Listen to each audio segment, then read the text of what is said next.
Hey guys, welcome back to my channel. कैसे हैं आप सब लोग? होपफुली बहुत अच्छे होंगे।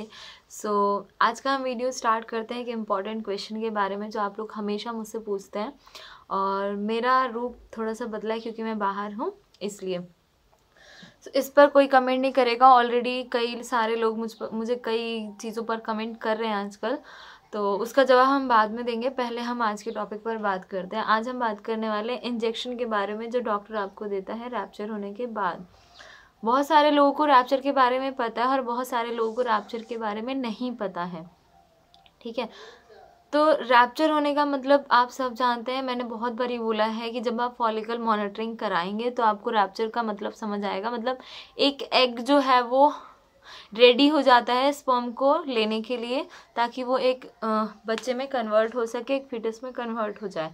इसलिए अब डॉक्टर इस चीज़ का इंजेक्शन क्यों देते हैं? जब ये प्रोसेस जो है नेचुरल है, हर औरत के अंदर होती है ये प्रोसेस, तो डॉक्टर इस चीज़ का इंजेक्शन देते ही क्यों है हमें? डॉक्टर इसलिए देते हैं, कब देते हैं, क्यों देते हैं, इन सब का जवाब आपको इस वीडियो में मिल जाएगा।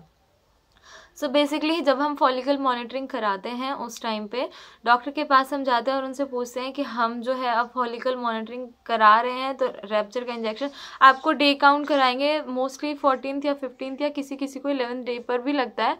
बेसिकली फॉलिकल मॉनिटरिंग होती ही इसलिए ताकि आपको सही समय पर वो इंजेक्शन दिया जा सके, ठीक है। इसलिए आपको फॉलिकल मॉनिटरिंग करानी पड़ती है। डॉक्टर आपको चेक करते हैं बार बार रिपोर्ट, मतलब आपका अल्ट्रासाउंड करके कि एग जो है कब उस स्टेज पर पहुंचा कि ताकि वो इंजेक्शन दे पाएँ और अच्छे से मॉनिटर कर पाएँ उस स्टेज पर जाके। अब आप कहेंगे ये तो हम खुद भी कर सकते हैं। हम खुद नहीं कर सकते क्योंकि हमें एग्जैक्ट डे नहीं पता होता कि कब रैप्चर होगा, ना ही डॉक्टर को पता होता है। कई बार इंजेक्शन लगने से पहले ही रैप्चर हो जाता है, इसलिए हमें सेकेंड मॉनिटरिंग करानी पड़ती है फॉलिकल की। डॉक्टर हमें फॉलिकल इंजेक्शन, मतलब HCG का इंजेक्शन होता है, वो अलग होता है। उसका इंजेक्शन हमें दिया जाता है इंड्यूस करने के लिए कि मतलब आपका जो एग है वो 24 आवर के अंदर जो है वो फूट जाए और उसमें जो है स्पर्म एंटर कर जाए, ताकि आपकी प्रेगनेंसी सक्सेसफुल हो जाए, ठीक है। बहुत सारे लोग कहते हैं कि हमारा तो एग रैप्चर का इंजेक्शन भी लगा था फिर भी हमें नहीं हुआ। तो डियर, ये किसी के हाथ में नहीं होता, ठीक है, कि ये सक्सेसफुल हो ही। इसलिए फॉलिकल मॉनिटरिंग सिर्फ हम इसलिए करते हैं तभी एग्जैक्ट डे, एग्जैक्ट वो 24 आवर का समय जो है हम वो ले पाएँ और कैप्चर कर पाए हमारा डॉक्टर कि हाँ इस समय पे हम ये काम कर सकते हैं। इसलिए वो सिर्फ इतनी देर का समय होता है, इसलिए किया जाता है। और कई बार क्या होता है, बहुत सारे केसेस होते हैं इसमें भी। इस क्वेश्चन का तो जवाब आपको मिल गया होगा कि हम फॉलिकल मॉनिटरिंग इंजेक्शन क्यों देते हैं, ठीक है। सिर्फ और सिर्फ हम एक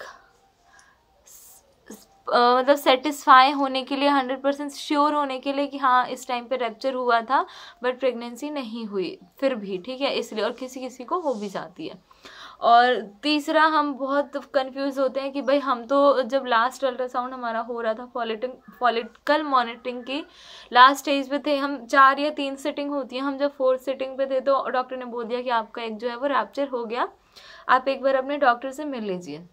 ऐसा भी बहुत लोगों को होता है। मेरे केस में यही हुआ था एक बारी, फिर सेकंड बार ऐसा नहीं हुआ था क्योंकि इंजेक्शन दे दिया था उन्होंने। बट पहले वाले में ऐसा ही हुआ था कि बिना मतलब इंजेक्शन के ही रैप्चर हो गया। तो डॉक्टर को एटलीस्ट अंदाज़ा लग गया कि हाँ मुझे इस समय पे इसको इंजेक्शन देना है, ठीक है। और वो ज़्यादा डोज का इंजेक्शन नहीं होता। डॉक्टर आपको बोलते हैं हल्का सा आपको दर्द होगा तो ये दवा खा लेना। कई सारे डॉक्टर्स ऐसा भी बोलते हैं, आपकी गायनी बोल सकती है, तो इसमें भी डरने की कोई बात नहीं है और ना ही खुश होने की बात है। कई लोग बहुत आशा जोड़ लेते हैं कि नहीं अभी तो मुझे इंजेक्शन लग गया तो 100% श्योरिटी होगी इस चीज़ की। बिल्कुल भी नहीं, ये सिर्फ और सिर्फ आपके ऊपर टेस्ट किए जाते हैं कि हाँ हम ऐसा करें तो ऐसा हो जाए, इस तरीके से, ठीक है। श्योर होने की तो बिल्कुल भी ज़रूरत नहीं है। ये सारे क्वेश्चन आपके दिमाग में अगर उठते हैं और आपको भी जवाब नहीं पता है तो आप पूछते रहिए मेरे से, मैं ज़रूर आपको जवाब दूंगी। होपफुली आपको ये चीज़ एटलीस्ट समझ आई होगी कि हाँ रैप्चर का इंजेक्शन हमें कब दिया जाता है और क्यों दिया जाता है। अब मैं मिलती हूँ नए ब्लॉग के साथ, जब तक के लिए बाय बाय, टेक केयर।